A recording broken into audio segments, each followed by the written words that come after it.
Alguém consegue fazer contas às greves e aos protestos das últimas semanas e, em particular, já agora desta semana? A contestação social está a subir de tom, o governo está cada vez mais debaixo de fogo, aonde quer que vá. Na jogada da semana do Fora do Baralho, vamos medir o pulso a tudo isto e a falar em eventuais soluções. Para esta primeira parte, as cartas já estão baralhadas, a ver vamos se não saem naipes repetidos. Eu, Joker, Vanessa Cruz e os nossos quatro ases, Susana Peralta, Luísa Guiar Conraria, Jorge Fernandes e João Marcos de Almeida, já estamos aqui a postos para mais uma jogatana. E primeira carta, cá está, Ouros, Luísa Guiar Conraria.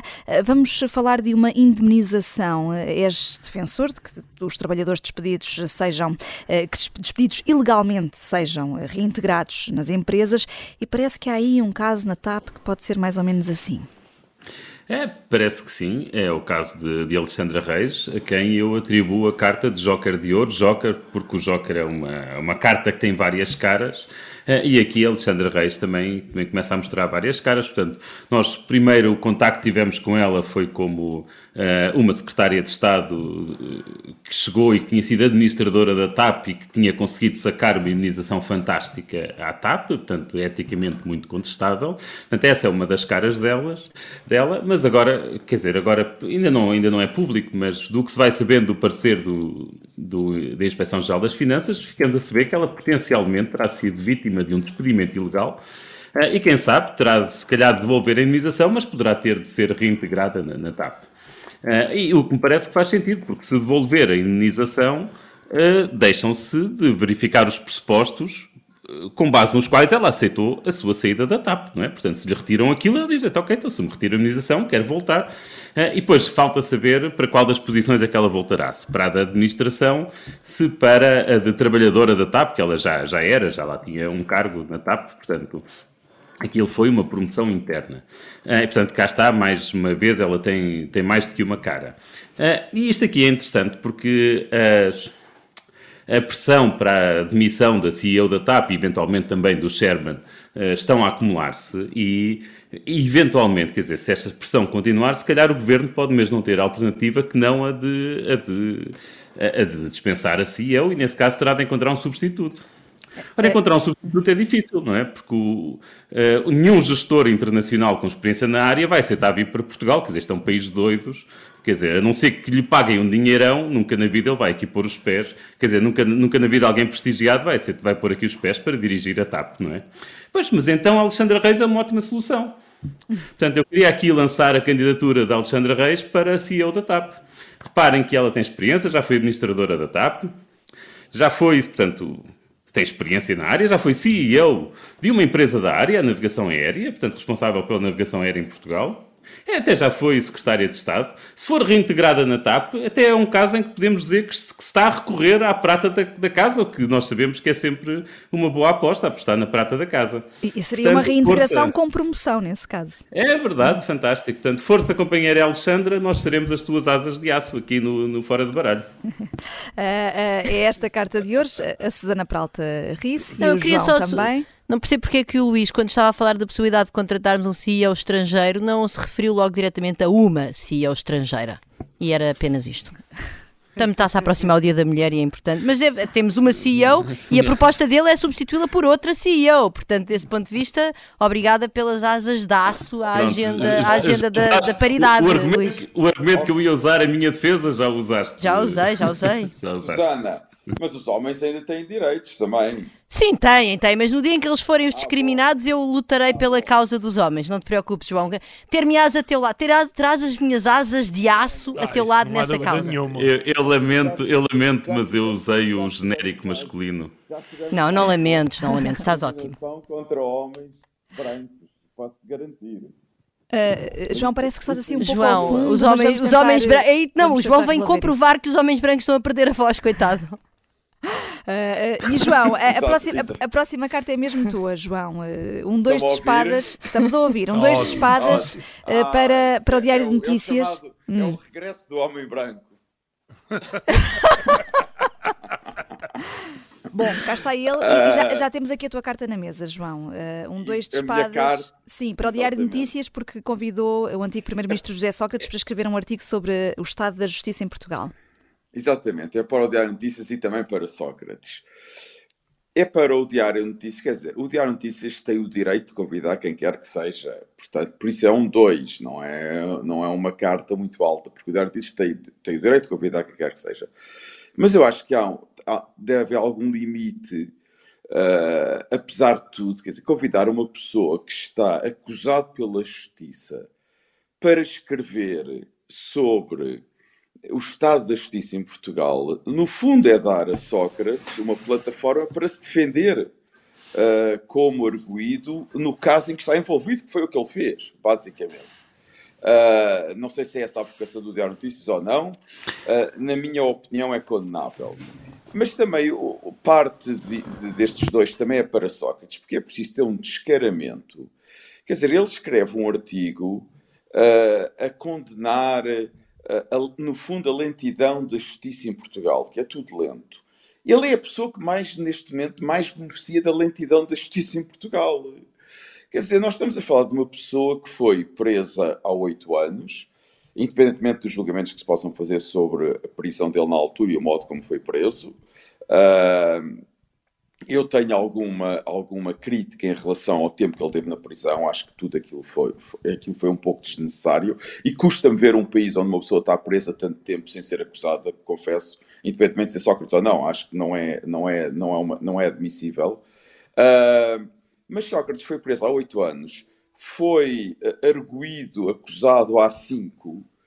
Quer dizer, e continua, daqui a 2 anos começam a prescrever alguns dos crimes, daqui a 2 anos, não, no próximo ano, em 2024, começam a prescrever alguns dos crimes, e se ele tem beneficiado deste atraso todo, é porque beneficia, a justiça em Portugal permite que haja recursos infindáveis para atrasar um caso judicial, e obviamente que mostra que em Portugal quem tem dinheiro, e Sócrates aparentemente tem dinheiro, quer dizer, não vamos agora discutir de onde é que foi o dinheiro dele, mas ele está a gastar seguramente muito dinheiro com advogados, não são baratos. Quem tem dinheiro para pagar advogados caros consegue ir adiando e provavelmente acabará nem sequer por ir a tribunal. Os pobres, aqueles que não têm dinheiro, vão rapidamente para a prisão e são rapidamente julgados e condenados ou absolvidos, mas são rapidamente julgados. Ou seja, Portugal também aqui está-se a tornar um país cada vez mais desigual. Aqueles com recursos financeiros e também com passado político, neste caso Sócrates, antigo primeiro-ministro, mas sobretudo neste momento recursos financeiros e com poder, conseguem ir adiando o julgamento. Aqueles que não têm esses recursos financeiros vão rapidamente a julgamento. E seria dramático, pelo passado político de Sócrates, que no próximo ano os crimes começassem a prescrever e ele acabasse por não ir a julgamento. Seria uma mancha enorme, enorme, no PS e na democracia portuguesa, e é daquelas manchas que não é nada fácil de recuperar. Eu estou convencido que vai acontecer isso. Vão prescrever muitos crimes sem que Sócrates vá a julgamento, o que é trágico para a democracia portuguesa. O João Marcos de Almeida aqui a vaticinar o pior, nesse caso, no que toca à conclusão deste caso e ao atraso aqui da Justiça. Lá está, afinal, temos mesmo naipes repetidos.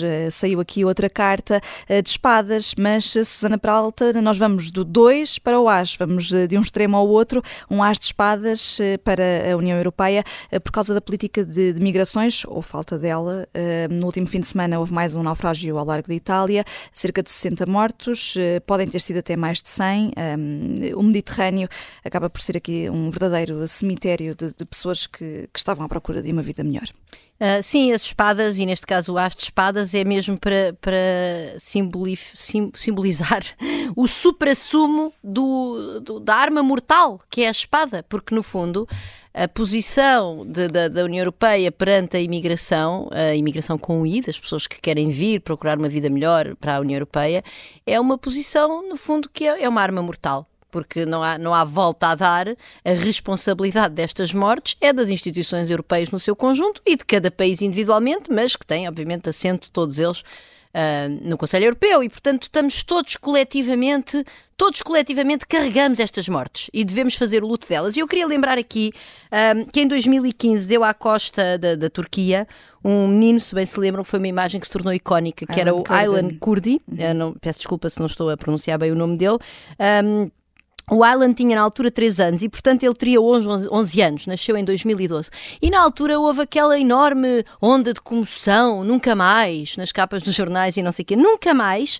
Mas eu devo dizer que já no início de fevereiro morreu uma criança de 4 meses, de frio e de sede, numa balsa no Mediterrâneo. Morreu junto com a sua mãe e com outra mulher grávida. Portanto, enfim, terá morrido outra vida dentro desta mãe. Não sei quantos meses é que a mãe estava grávida, também não me interessa.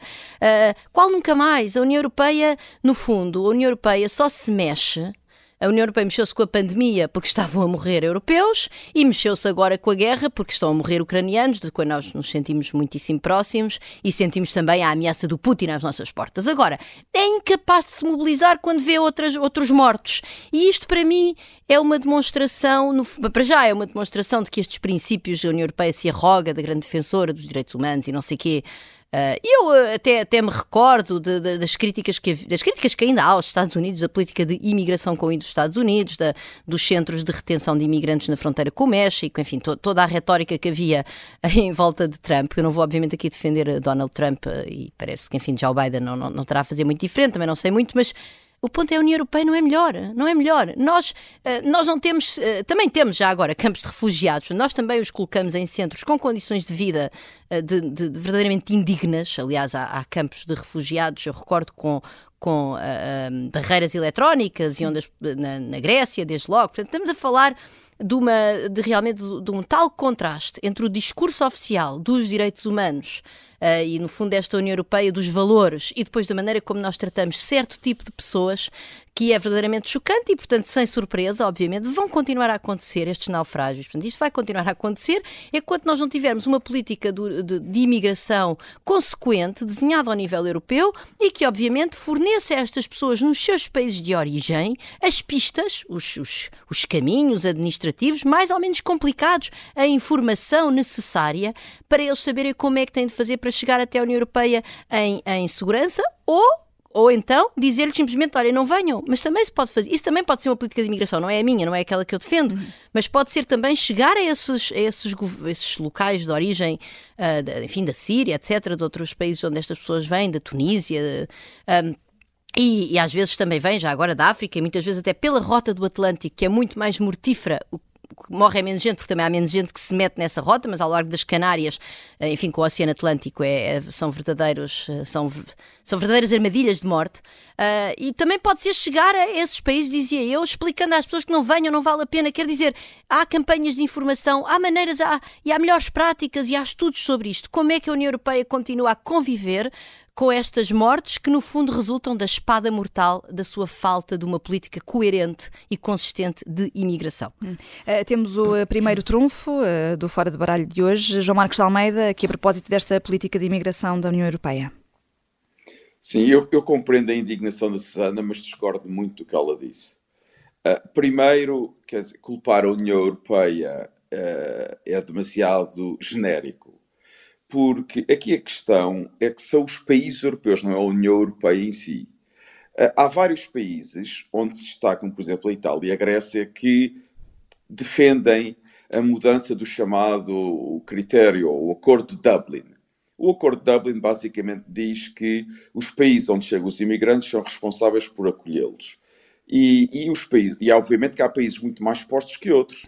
Sobretudo a Itália e a Grécia são os países mais expostos, porque grande parte das rotas de migração vêm pelo Mediterrâneo e acabam na Itália e na Grécia. Ora, a maior parte dos outros países europeus não querem mudar o protocolo de Dublin, querem pôr todo o peso de receber imigrantes em Itália e na Grécia, em vez de partilhar pela União Europeia. E uma nova política de imigração da União Europeia passa necessariamente pela mudança do protocolo de Dublin. A Comissão Europeia quer fazê-lo. A Itália e a Grécia pedem. A maioria dos países europeus é que não quer fazer. Mas eu concordo completamente, tens toda a razão. São países europeus, não é a União Europeia. Mas isso é uma falha do... Está bem, a União é um clube de países. Não, são governos específicos de países europeus que negam, que recusam-se reformar e mudar o protocolo de Dublin. Esse seria o primeiro passo para começar a mudar a política de imigração da União Europeia. Mas, de resto, depois também há limites. Mas, João, isso é a lógica da União Europeia é sempre essa. Sim. Ou seja, o Conselho Europeu tem sempre um poder que acaba por dar muito poder individual aos países. Portanto, enfim... Mas convém especificar bem quais são os culpados. Não, isso é verdade, tens razão. De não haver mudanças na política europeia. Esse é o primeiro passo. Mas mesmo essa mudança, que seria muito importante, não vai travar a questão das rotas ilegais, dos contrabandistas de imigrantes. Claro que a Susana tem razão que se pode dar mais informação nos países de origem, mas devido que mesmo isso seja absolutamente eficaz. E não é fácil controlar estas rotas e estes contrabandos. Isto é mesmo verdadeiramente contrabando de imigrantes, porque vai exigir, por exemplo, que a Turquia colabore. A Turquia até agora não mostrou qualquer vontade de colaborar com a União Europeia em políticas de imigração. Pelo contrário, usa a imigração ilegal como uma arma contra a União Europeia. Depois irei exigir também, verdadeiramente, que houvesse navios europeus a patrulhar o Mediterrâneo, à procura de ilegação de contrabandismo de imigrantes. O que é que se faz com essas pessoas que estão a violar a lei? E o que é que se faz com os imigrantes que são vítimas desses contrabandistas? Portanto, esta questão é sempre muito complicada. E um último ponto que também é importante... Muito rapidamente, João, ainda temos o naipe do Jorge. É que isto junta a direita e a esquerda, e não é só contra os imigrantes do norte da África ou do Médio Oriente. A Finlândia, que tem um governo de esquerda, de centro-esquerda, começou neste momento a construir um muro nos milhares de quilómetros da fronteira com a Rússia, e não é por causa de tanques russos, é porque querem parar com a imigração ilegal que vem da Rússia para a Finlândia. Portanto, o que isto também mostra é que há um problema que vai muito para além das políticas, que é um problema que tem a ver com a recepção, neste momento, das sociedades europeias aos imigrantes, e é um problema que atravessa todos os países da União Europeia, e eu, a um ponto, concordo com a Susana, é um problema muito complicado e que acho que vai ser muito difícil a União Europeia chegar a uma solução satisfatória. E o Mediterrâneo é cada vez mais um cemitério. Vamos só para o naipe que falta. Jorge Fernandes, é teu, 2 de paus, 2 cartas. Primeiro 2 de paus para o que se está a passar em Israel e também um valete de ouros para a resistência nas ruas. Rapidamente. Sim, a guerra na Ucrânia tem sugado praticamente toda a atenção mediática e não nos tem permitido dar o devido destaque, não é só em Portugal, em todo lado. Há muitas outras coisas importantes que se estão a passar no mundo. Em Israel, o governo de Netanyahu, que é o resultado, enfim, nos últimos 2-3 anos houve imensa instabilidade política em Israel, com múltiplas eleições, etc. E este governo resultou numa coligação, é uma coligação de partidos falcões, radicais de direita, com políticas extremamente duras para com a Palestina e que pretendem na prática implementar definitivamente um Estado étnico e aumentar o regime da apartheid, em que de facto já existe em Israel, coisa que eu lamento imenso porque sempre fui historicamente um defensor de Israel e acho que o caminho que o país está a levar não é de todo o caminho mais avisado. E o que está a acontecer é que Netanyahu está a tentar passar uma série de reformas que na prática iriam minar o princípio de separação de poderes e dar ainda um poder centralizado ao governo, por exemplo, na escolha de juízes para tribunais superiores, e abrir ainda a possibilidade do governo israelita reverter decisões judiciais através do Parlamento. E é importante dizer que Israel não tem uma Constituição. Portanto, Israel é um país que tem um conjunto de leis fundamentais, mas não tem uma Constituição escrita, portanto, o que de alguma maneira cria alguma flexibilidade em tudo isto. E, portanto, apesar dos seus imensos defeitos, Israel sempre teve ao longo dos anos, a possibilidade de afirmar um bocadinho a sua superioridade moral na região, numa região em que o obscurantismo com os direitos mais básicos dos homens, das mulheres, das minorias sexuais, por exemplo, não são respeitados. Com esta reforma, digamos, a democracia israelita iria definitivamente ser posta em causa. Felizmente, e aqui entram os meus ouros, a rua está fortemente mobilizada e provavelmente estamos a assistir aos protestos mais vigorosos da história de Israel, porque os liberais de Israel realmente estão em força a tentar, de alguma maneira, parar toda esta loucura. E daí estes teus ouros, estas cartas mistas. Jorge, onde é que andarão as copas no Fora do Baralho? Hoje não houve tempo nem espaço para elogios e na segunda parte também pode ser difícil. Vamos falar da contestação social que está ao rubro. Até já.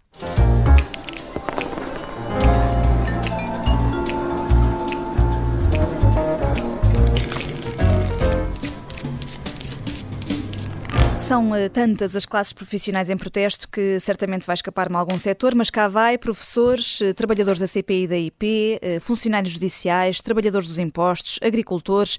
Manifestações nas ruas por uma vida justa, a gritar por medidas para fazer face ao custo de vida e outras manifestações contra o pacote do Governo para a habitação. Já chegámos a antecipar aqui num Fora do Baralho, há uns tempos, este aumento da contestação social num contexto de maioria absoluta, mas esta força dos protestos acaba por surpreender, Jorge? Não. Pessoalmente, acho que não nos deve surpreender. As maiorias absolutas de um partido só tipicamente veem o centro do poder passar da Assembleia da República para o governo em si mesmo, não é? E isso de alguma maneira esvazia a Assembleia e, portanto, os partidos da oposição ficam com muito menos espaço para conseguirem de alguma maneira funcionarem como veículos dos desejos dos seus respectivos votantes e, portanto, naturalmente que a rua ganha um peso maior e podemos lembrar das duas grandes maiorias absolutas que houve em Portugal: José Sócrates, que também teve bastante contestação na rua, e Cavaco Silva, a última fase de Cavaco Silva. Aliás, de resto, creio que é a analogia correta neste momento com António Costa, portanto, um governo já desgastado, já depois de alguns anos de poder. António Costa ainda não teve o seu momento 25 de Abril, mas eventualmente poderá ter. E claro que o contexto atual, junta-se a tudo isto o contexto atual em que temos uma crise inflacionária que está a empobrecer as pessoas aos olhos vistos, claro, e eu acho que também há uma sensação difusa no ar de fim de festa. Não é só de fim de festa do governo.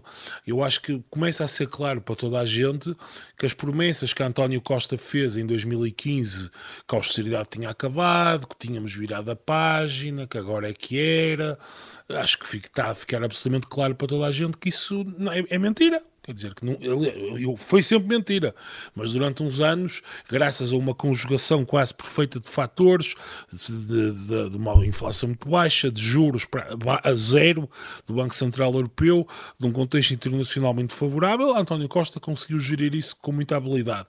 Neste momento, claro, é muito difícil que as pessoas continuem a acreditar em milagres que nunca existiram. E, portanto, António Costa está, no fundo, a sofrer, o que é natural. Quer dizer, eu não acho que o Primeiro-Ministro tem que estar excessivamente preocupado. Isto é mais ou menos, seria expectável nesta fase do campeonato, depois de 7 anos de governo, estarmos assim. Mas podemos estar aqui a caminhar, tendo em conta este contexto que estás a falar e também o facto dos casos e casinhos, portanto um contexto de crise inflacionista e também os casos e casinhos do governo, eventualmente para uma nova versão do que se lixa a Troika, uma versão que se lixa o Costa. Caminhamos para aí? Não sei, quer dizer, eu acho que é como eu disse na intervenção anterior, António Costa ainda não teve o seu momento de ponto 25 de Abril e ninguém sabe muito bem. Tenho a certeza que Cavaco Silva, quando decidiu aumentar a portagem na ponto 25 de Abril, não pensava que aquilo poderia ser um momento de viragem para o seu governo. Eu penso que António Costa, nem ninguém sabe verdadeiramente, até pode ser eventualmente quase uma medida simbólica ou algo que ninguém está a contar, que pode realmente incendiar a rua, enfim, passo o exagero, não é?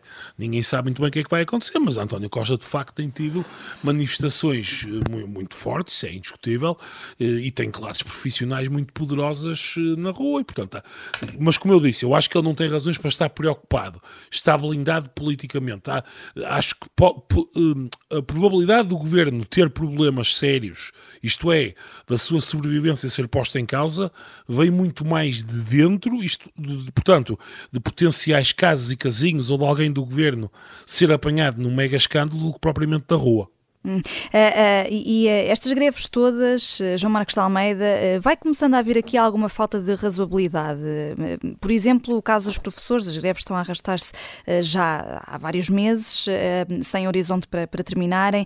Temos também esta situação dos comboios, muitas greves, porque depois há greves dos maquinistas, de várias classes profissionais diferentes dentro da ferrovia, e depois quem paga são os utentes. Sim, deixa-me começar, Vanessa, por dizer, quer dizer, o Jorge dizer que António Costa não tem razões para estar preocupado é uma coisa extraordinária, Jorge. Quer dizer, o país parado, o país com problemas em todo lado, as pessoas a sofrerem economicamente e o Primeiro-Ministro não tem razões para estar preocupado, então o país... Isso é se ele quisesse saber disso, João. O ponto é esse. Claro que quer, não, claro que também não quer nada, ele só quer sobreviver politicamente. Não, também não.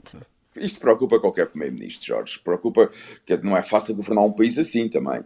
Agora, em relação a este ponto destas greves todas, eu acho que há aqui dois problemas com o PS e com o Governo. O primeiro é mais um problema de discurso político e de política. O PS normalmente tem que conciliar dois objetivos que são quase antagónicos, portanto faz um exercício muito difícil, que tem um discurso, por vezes, muito à esquerda, e sobretudo com o PS de António Costa, e que foi visível na última campanha eleitoral para conseguir a maioria absoluta e teve sucesso. Um discurso muito à esquerda, mas por outro lado tem que governar para agradar à União Europeia. Porque António Costa e Portugal e o Governo precisam dos fundos europeus, não podem desagradar a União Europeia, têm que procurar respeitar as regras orçamentais, financeiras da União Europeia. Ora, é muito difícil fazer um discurso com promessas que depois não são concretizáveis, aumentando expectativas para um eleitorado muito à esquerda e, por outro lado, querer cumprir as regras da União Europeia. E o resultado desse exercício muito complicado e muito difícil é falta de investimento nos serviços públicos. Não há não tem havido investimento nos serviços públicos. E é por isso que estamos a pagar o estado em que estamos. Não há investimento na saúde, nos hospitais públicos, não há investimento nas escolas públicas, na educação, não há investimento nos transportes públicos, não há investimento. Quer dizer, o Governo, e é assim que o Governo procura resolver este problema, agradar, cumprir com as regras europeias e simultaneamente ter um discurso muito à esquerda. Isto mais tarde João, estoura. João, as pessoas estão a protestar é porque querem melhores salários.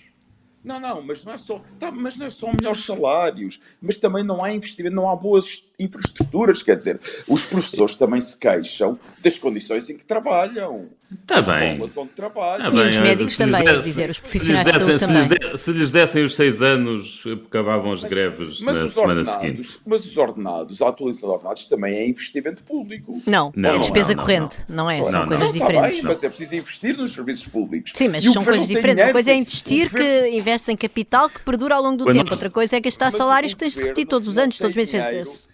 O Governo, aparentemente, não tem dinheiro para investir ou para conseguir colocar os serviços públicos a atuarem de uma maneira que seja eficaz. E depois há outro problema, é que há uma grande incompetência por parte dos ministros do Governo.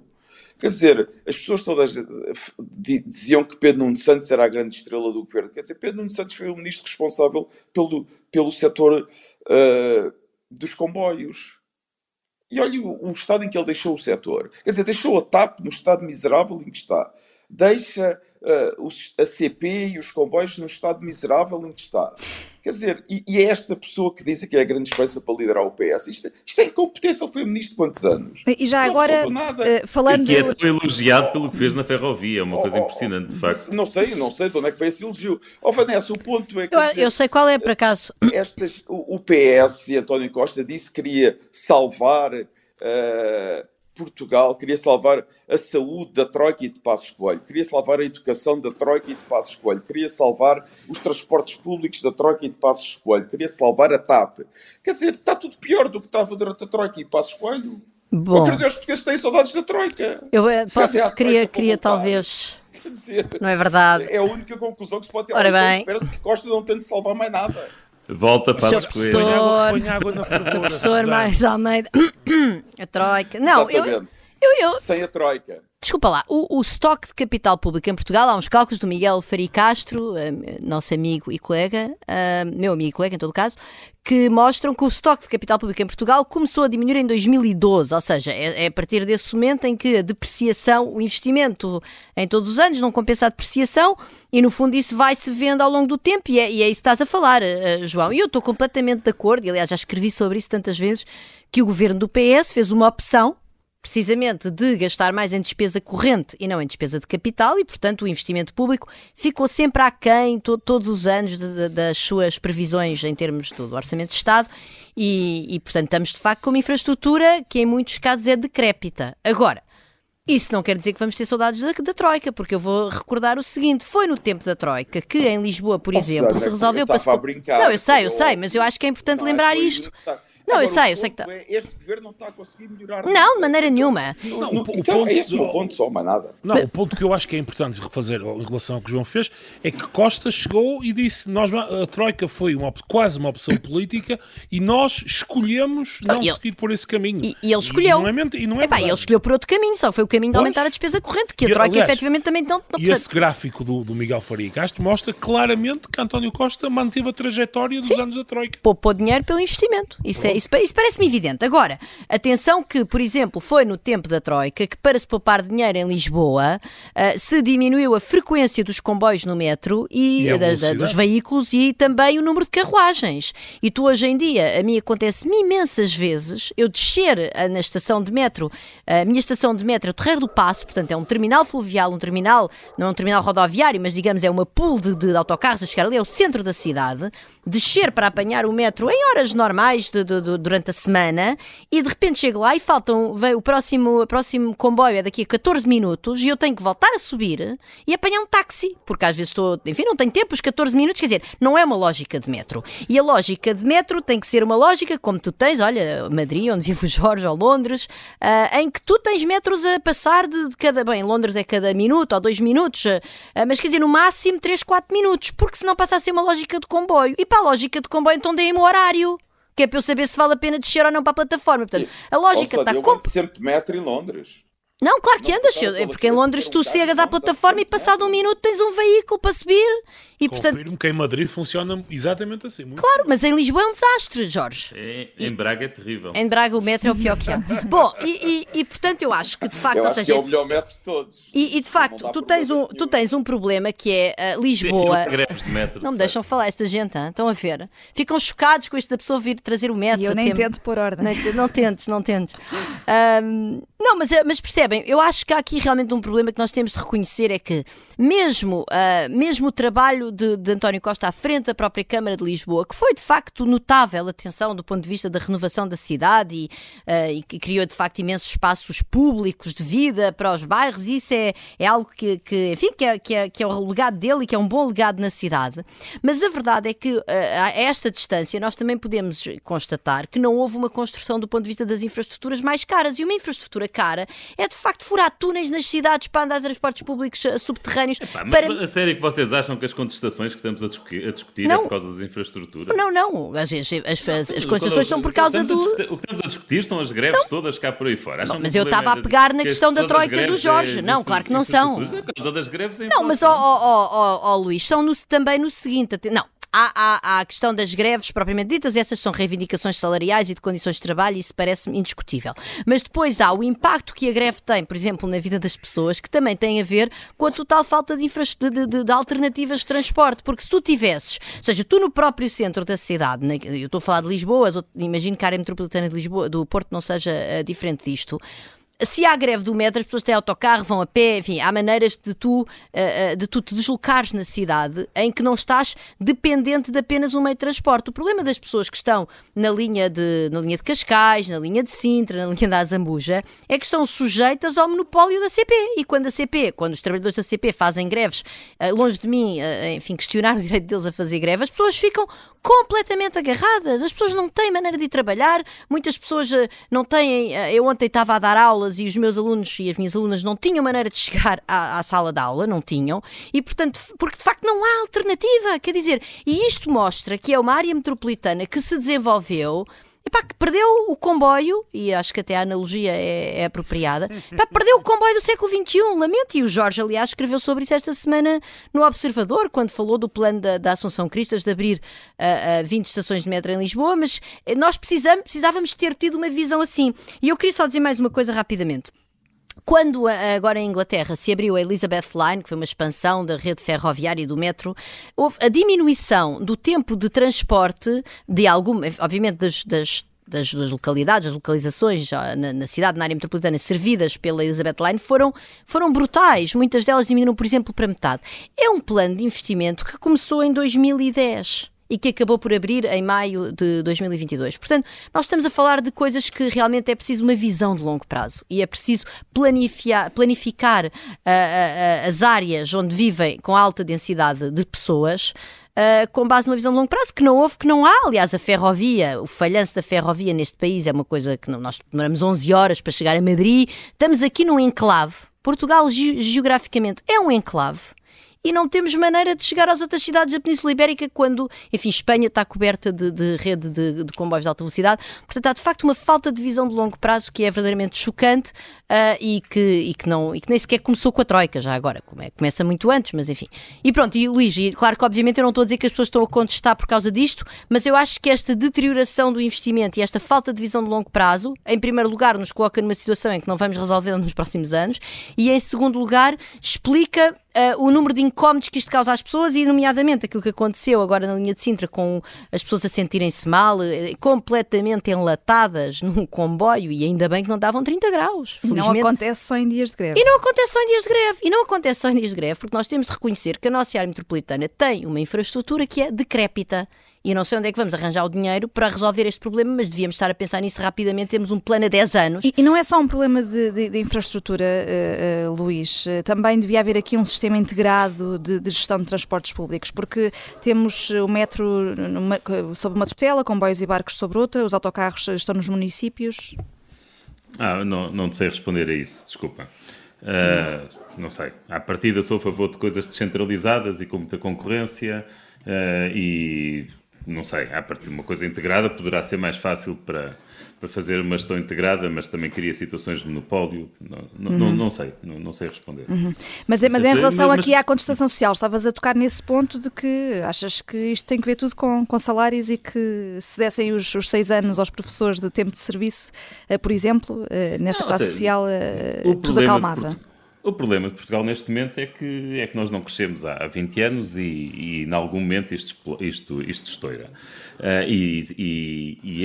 Este empurrão da inflação do ano passado e deste ano está a aumentar verdadeiramente a pressão. Mas eu queria responder, se não te importas, a uma pergunta anterior que tu fizeste, tinha a ver com a questão das greves e se havia um abuso do direito à greve. Sim. E parece-me que, de facto...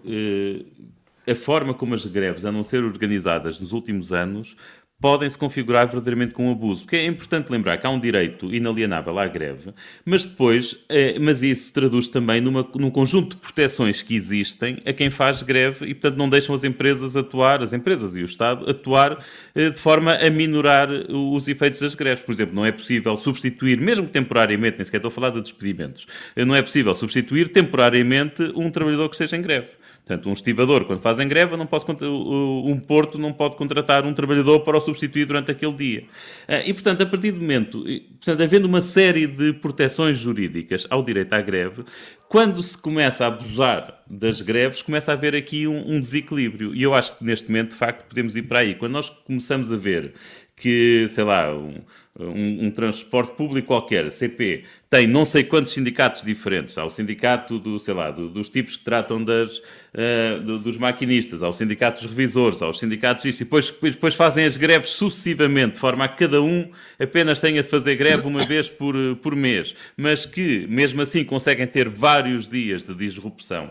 Ou quando temos aquelas estratégias dos sindicatos de professores, em que basta fazer uma greve de 1 hora para conseguir, que já foi declarado ilegal, mas essa estratégia foi usada, em que se fazia greve de 1 hora e consegue-se com isso lixar um dia inteiro. Sim, as consequências para os utentes ou para os alunos acabam por ser diárias. Sim, ou seja, o que é que se está, neste momento os sindicatos estão a encontrar esquemas de maximizar os efeitos em que tornam uma greve de 10% numa greve de 100%. O caso, por exemplo, a FEMPROF ameaçou agora com as greves às avaliações. Isso é mais um exemplo. Em cada conselho de turma em que há 9 professores, basta um faltar para já não haver reunião. E, portanto, uma greve em que apenas há uma adesão de 10% das pessoas traduz-se numa greve de 100%. Portanto, estes instrumentos eram usados no passado, mas eram usados no passado de vez em quando. Se começam a ser usados de forma intensiva, como parece que estão a ser, nos últimos anos, então este ano isso é muito claro. E, de facto, pode-se começar aqui a considerar que há aqui um desequilíbrio na atual legislação e poderá, de facto, ser necessário rever as leis da greve. Portanto, eu acho que os sindicatos também têm de ter cuidado com isto e têm de ter cuidado se os ganhos de curto prazo no sindicalismo se não se podem traduzir em perdas graves de longo prazo. Luís, é preciso criar uma autoridade regulatória para a cartelização dos sindicatos. Fica aqui esta sugestão no final do Fora do Baralho, esta sugestão do Luís. Aliás, 2 sugestões do Luís para se rever a legislação eventualmente e esta nova entidade, mais uma sugestão do João Marcos Almeida.